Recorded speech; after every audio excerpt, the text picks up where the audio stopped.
Hello mga beshi! Alam niyo po ba yung kulchas? Tuturuan ko kayo kung paano magluto ng kulchas. Una, kumuha kayo ng kamatis. Second, kailangan nyo ng itlog. At syempre, huwag kakalimutan ang sibuyas at bawang.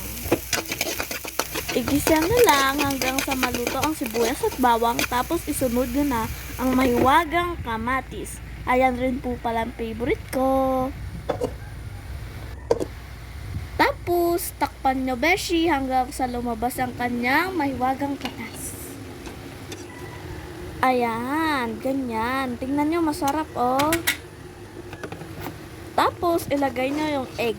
Halong-haluin nyo yan beshi. Huwag kayong magsawa beshi para yan ay masarap. Lagyan mo lang yan ng pampalasa at okay na yan beshi.